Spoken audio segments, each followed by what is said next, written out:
Listo. Entonces vamos a ver en este caso qué es el Renacimiento, cómo surge.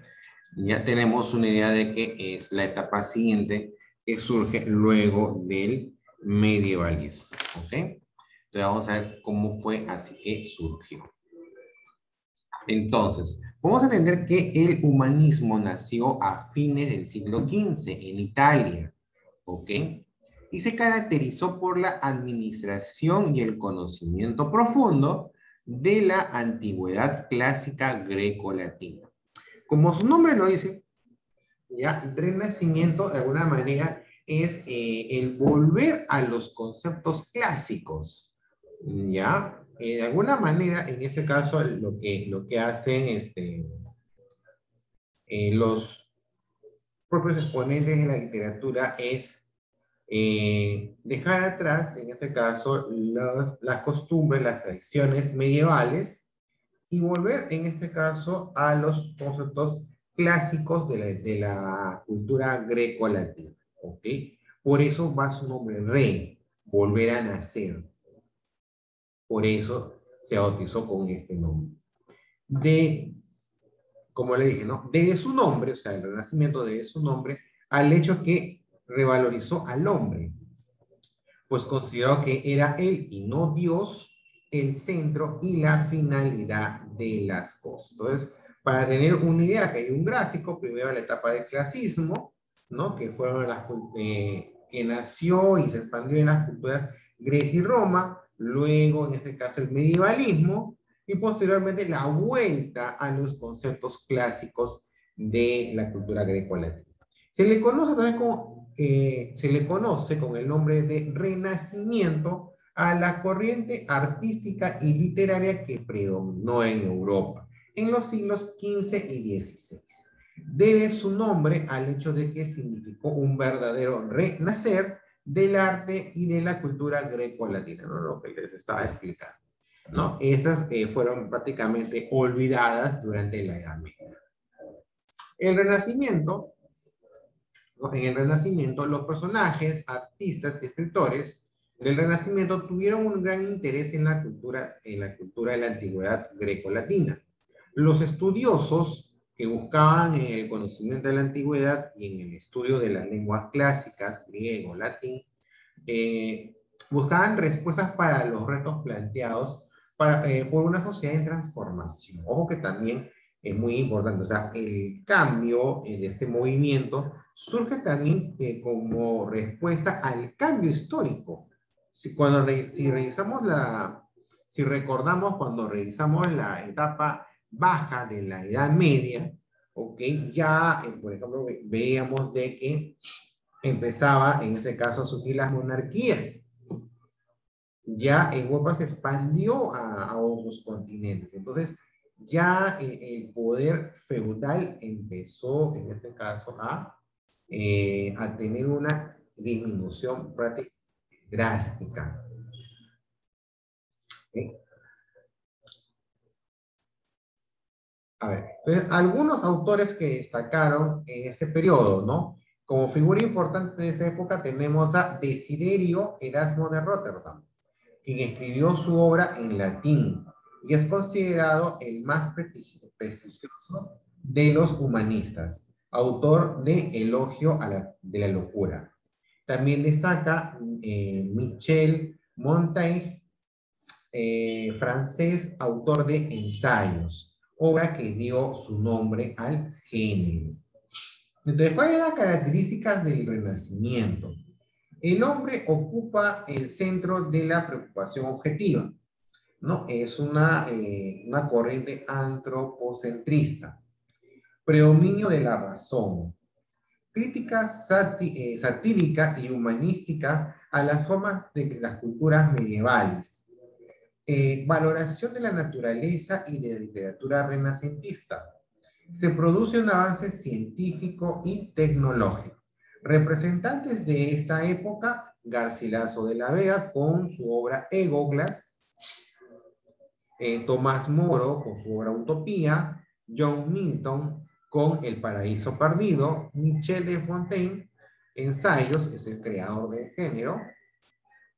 François Rabelais, con Gargantúa y Pantagruel. Luis de Camões, con Los Lusíadas.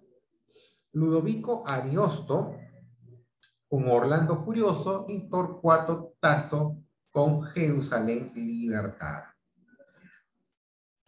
Otro de los exponentes clásicos y predominantes de esta época es William Shakespeare. Alguna vez lo hemos escuchado nombrar. ¿Ok?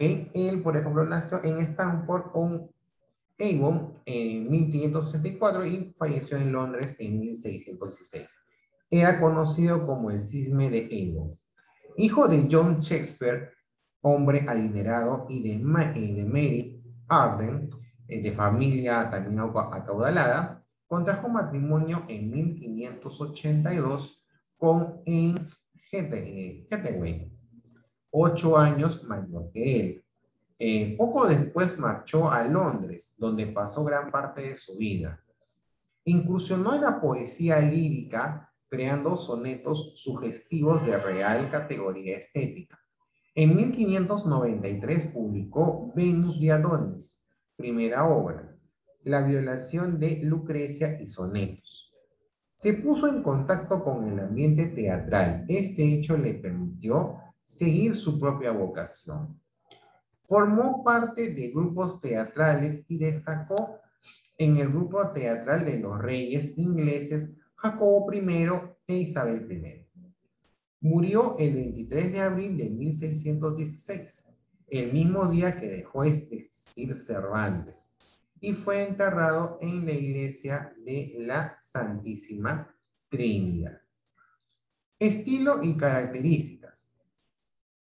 Caracteres humanos y lucha de pasiones. Algunas obras son arquetipos de pasiones, sean ya virtudes o defectos, como por ejemplo Romeo y Julieta, que es la mayor expresión del amor. Otelo, hombre atrapado por los celos. Macbeth, que simboliza la ambición desmedida. Variedad del teatro. Fue un maestro tanto en la comedia como en la tragedia. Se desplaza con facilidad entre la realidad y la fantasía. Los personajes predominantes son aristocráticos. No crea los asuntos de sus obras teatrales.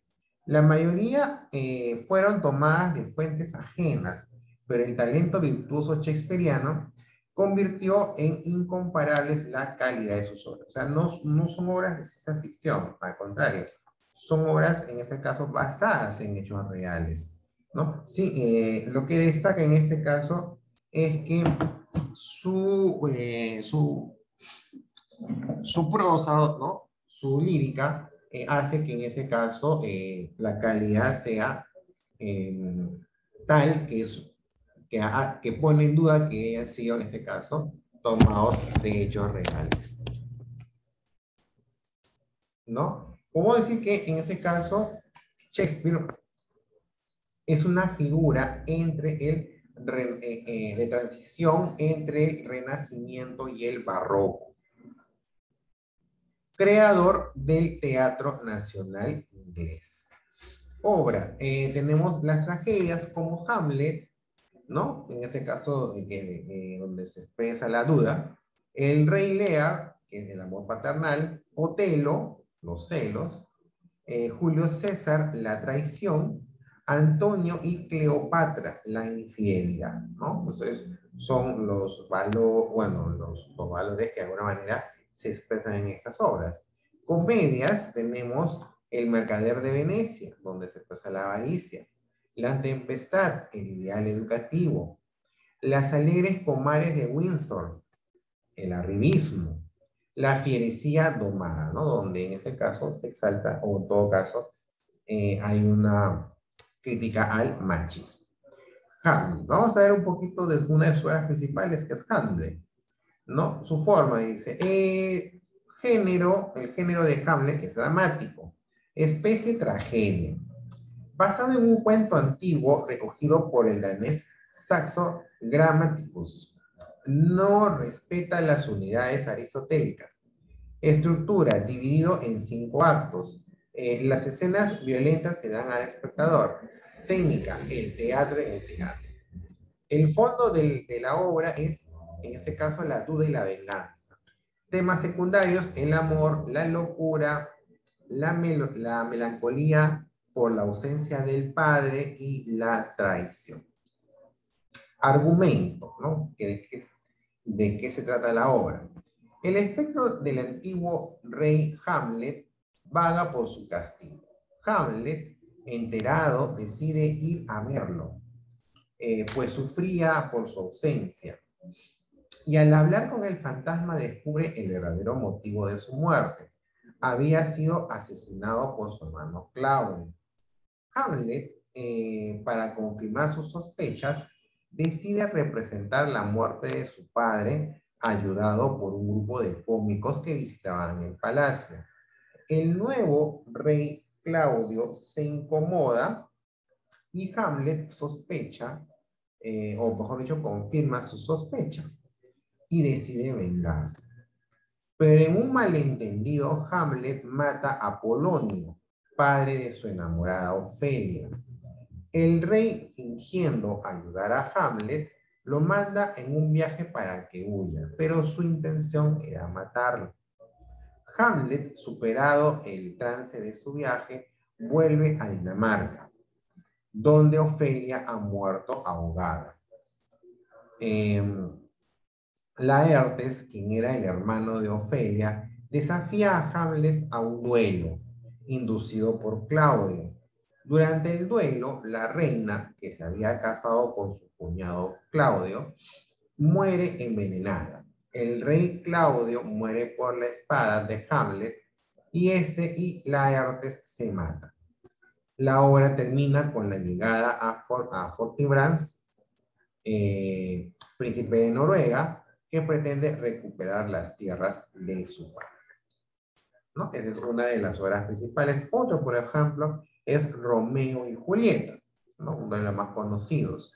El género en este caso es dramático, especie tragedia, actos 5.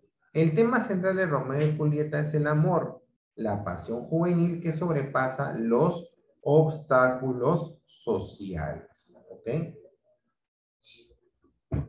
Personajes: Sansón, Abraham, Romeo, Conde Paris, Teobaldo, Benvolio, Gregorio, Baltasar, Julieta, Escalus, Mercucio y Rosalina.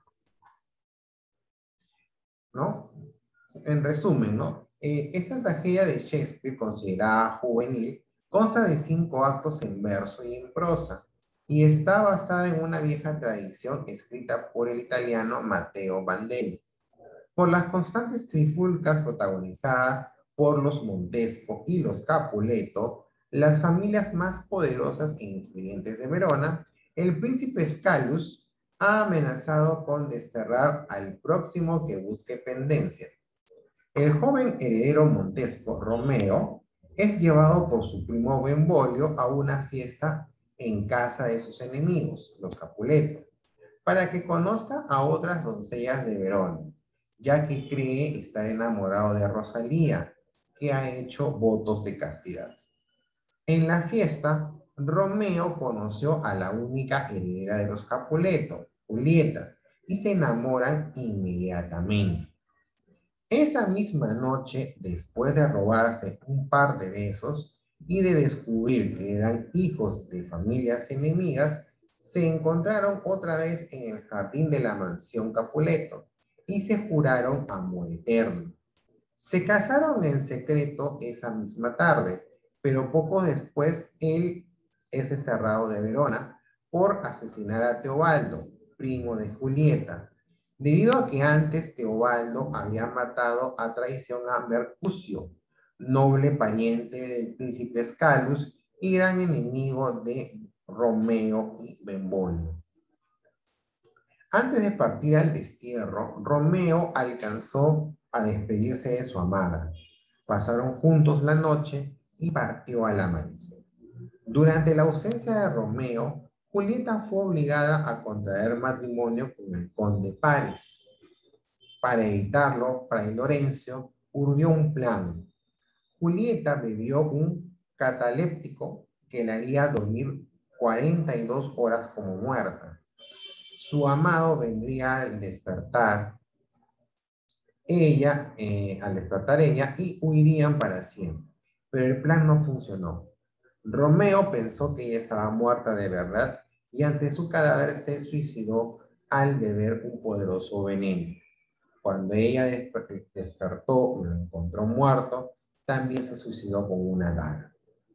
Finalmente, ambos padres se reconciliaron y acordaron levantar un monumento en memoria de sus hijos, ¿no? Entonces, podemos tener una idea de que el tema era la pasión juvenil desmedida e irracional, ¿no? Que puede conducir a la ruina, instigada por el odio injustificado del entorno familiar y social.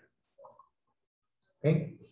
Entonces, en este caso, aquí vamos por ejemplo, una variación en cuanto a los movimientos, ¿no? Si lo comparamos con el medievalismo, ya que era un movimiento más propagandístico de, en este caso, los mensajes de la Iglesia Católica, en el Renacimiento cambia el centro de la atención. Ya no es, en este caso, ya no podemos decir que es que Dios es el centro de todo, no. El hombre viene a ser el centro de la preocupación, en ese caso, ¿no? de este movimiento. Entonces, como tal, lo que se proyecta más son las convivencias, las, los, lo cotidiano. Lo cotidiano es lo que en ese caso marca, en este caso, la temática en la producción de este movimiento. Obviamente, regresando a los conceptos greco-latinos, ¿no? Porque la idea de los autores renacentistas era justamente soslayar una etapa que para ellos consideraba era una etapa oscura, ya que en ese caso era una literatura que no valoraba o no ponía no colocaba en el centro como principal preocupación al hombre, no era humanista. Entonces, querían recuperar lo mejor de la cultura greco-latina y en este caso cambiar el centro, el objetivo de su preocupación. Predominó la razón, ya en este caso, ya las obras que ustedes puedan leer de, por ejemplo, de autores renacentistas, no son tan subjetivas como si probablemente lo podría hacer en este caso las obras medievales, que son entre espirituales y subjetivas, por el mismo tema que trataban, en este caso el culto al Dios de la Iglesia Católica. Era una crítica satírica y humanística, o sea, en ese caso, o sea, al salir de este movimiento medieval, es claramente que iba a haber una crítica hacia los estilos, ¿no? Y en este caso hacia la producción medieval, porque es de la que se querían separar, ¿no? Por considerarla que no es, no tenía, o sea, no era, o mejor dicho, no ponía atención a lo que realmente importaba, que era en este caso el hombre y sus vicisitudes. Entonces, en este caso hay una valoración de la naturaleza, ¿no? O sea, no solamente es el hombre, sino también lo que lo rodea. ¿Ok? Había o sea, el enfoque, si lo comparamos con la literatura medieval, es distinto. ¿Ok? Porque en este caso ya era más centrado no solamente en el hombre que lo ocupaba, sino en el medio ambiente que lo rodeaba. ¿Ok? Algunos autores, ¿no? Garcilaso de la Vega, ¿no? Tomás Moro, John Milton, ¿no? Si se dan cuenta ya destacan más que autores era una mixtura de autores, ¿no? Autores españoles, autores franceses, autores italianos, ¿no? Recordemos que de alguna manera, el pre-renacimiento nace en Italia, entonces marca en ese caso el norte, en ese caso, los autores italianos. Entre otros autores, en este caso, de esta época, encontramos a William Shakespeare, ¿no? Que de alguna manera con su producción ya sale a relucir, o sea, resalta de alguna manera, en este caso, todos esos valores, ¿no? Ya sean virtudes o defectos, pero en este caso son de alguna, pero son arquetipos, ¿ya? Son arquetipos que son intrínsecos al ser humano, ¿ok? Más allá que de repente, o sea, no podemos verlos con una moral, como les decía a los muchachos, siempre uno, que yo estoy hablando, por ejemplo, de la mitología griega, ¿no? Entonces, y pues se sorprende que haya, ¿no? Por ejemplo, que un dios pueda tener, ¿no? Para los griegos de esa época, pueda tener varias esposas, por decir, ¿no? Pero tenemos que verlo con otros ojos, con los ojos culturales de ese tiempo, ¿no? Que de alguna manera valoraban la poligamia. Con los ojos actuales no la valoramos, pero en ese tiempo sí lo valoraban. Entonces, igual, en este caso, lo que hacen revalorar, lo que hace revalorar, en este caso los escritores renacentistas, es justamente dar a conocer al hombre como tal, y en este caso y también a todas las pasiones que lo rodean, buenas o malas. No son para dar lecciones de moral. Simplemente lo único que te hacen, que lo que quieren acercarte es, en este caso, o sea, es que tú puedas entender estos arquetipos, ¿no? La duda, el amor paternal, los celos, la traición, la infidelidad, de historias, o sea, las historias de Shakespeare no son inventadas. Pareciera que él de repente, no, de alguna se puede decir, Shakespeare se basa en obras ya desarrolladas anteriormente, que hace adaptaciones, ¿no? Por ejemplo, cuando hemos visto Hamlet, Romeo y Julieta, ¿no? Son adaptaciones ya de historias locales, ¿ok? Y en este caso, en la obra en general desarrolla estos arquetipos, ¿ok? Para que uno pueda descubrir lo que tiene, lo que, a lo que está susceptible como ser humano de ese tiempo, ¿ok? O sea, ¿cuántos de repente se habrán fijado o sea, al ver, al espectar Otelo, por ejemplo, cuántos se habrán podido ver reflejados ¿no? En el entorno de celos de Otelo, por ejemplo, ¿no? O por ejemplo, como Romeo y Julieta, ¿no? Que es la exaltación desmedida, pasional, desbordante de un amor que no tuvo, o sea, que no tuvo otra manera de poderse expresar ante un entorno hostil. O sea, no es casualidad. O sea, no es por darle, por hacer, no es casualidad este punto de vista, ¿ok? Porque de alguna manera, o sea, porque son esas situaciones que no tendrían a ser más figura, pero muchas veces se dan, ¿no? O sea, ¿quién no conoce aprende la historia de amor de dos personas con entornos que son hostiles para cada uno? Entonces, toda esa presentación, esa amalgama de arquetipos, eh, que de alguna manera siempre influyen en el hombre, son los que los autores renacentistas expresan.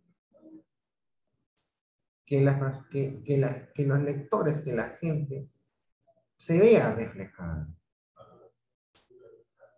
Se han venido de más de 10 siglos en donde prácticamente el hombre es poco mencionado. O sea, el hombre como tal, interno, su historia interna, porque no podemos, si por ejemplo recordamos literatura medieval, pues tenemos a Ruiz Díaz de Vivar, por ejemplo.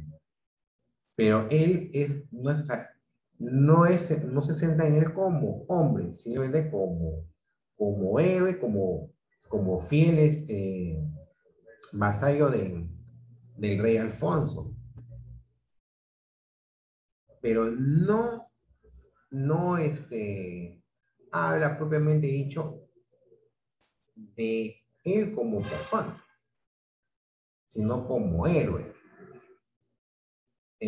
Ahí en ese cantar se expresan las acciones de Ruiz Díaz, pero no como, pero no se concentra en en sus sentimientos, en su ser, no. Entonces, esa es la diferencia. Esa es la diferencia entre autores medievales y autores renacentistas. Los dos tienen ópticas distintas, ópticas diferentes. Entonces, eso es lo que reflejan sus obras. ¿Ok? Entonces, en ese caso, Shakespeare, en su producción, pues, trató de resaltar los arquetipos. Por eso cuando uno lee la producción de Shakespeare, vemos de que una obra resalta un arquetipo distinto, ¿no? Como vamos a ver aquí, entre sus comedias y tragedias, ¿no? Siempre resalta un arquetipo que relaciona, con el cual el hombre, de alguna manera, tiene una permanente influencia, ¿no? El arribismo, el machismo, ¿ok? El ideal educativo, o sea, trata de decirle a la gente de que, oye, mira, este es tu medio, o sea, tú eres importante. O sea, tú tienes, o sea, tú puedes ser susceptible a estas pasiones, pero también tienes en ese caso que como tal, como si bueno, cultivarte en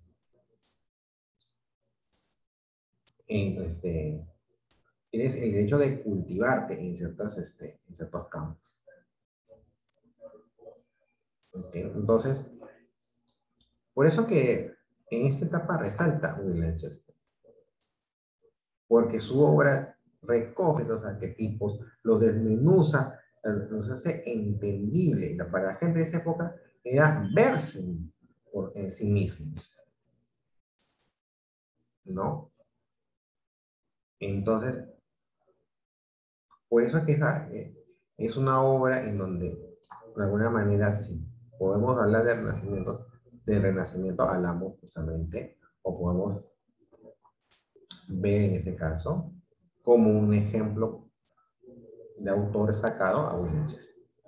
Ok, entonces, esas son las dos sesiones para el día de hoy, donde hemos visto contrastes marcados entre el movimiento de la literatura medieval y el movimiento del Renacimiento. No olvidar, en unos momentos voy a compartir, en este caso, el archivo de la Divina Comedia, que en este caso tienen que estudiar para mañana. Mañana en su práctica, ya se va a indicar las páginas que ustedes tienen que leer.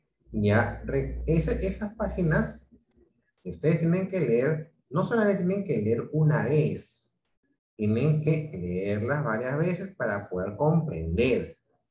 Las preguntas no son literales, son de comprensión. Entonces, la forma en que lo vas a poder responder es entendiendo esa frase. Y bueno, como es la obra completa, como yo les doy obras completas, en este caso, si usted desea, en este caso, eh, profundizar en su conocimiento puede leer tranquilamente esa hora porque esa hora la puede leer en sus dispositivos electrónicos. Puede leerlo a través de su celular, tablet, PC. No es necesario imprimirlo, no pido que lo impriman, no hay necesidad, lo pueden leer a través de sus dispositivos y en ese caso dar su examen para mañana. También voy a publicar los detalles de la exposición y las fechas, ¿no? Hemos quedado, o bueno, está ya corregido para el jueves 18 de noviembre. ¿Ya? Entonces, para las fechas, su exposición, ya saben que no hay postergaciones que bajen. Listo, nos vemos hasta el día de mañana, pues. Chao, chao.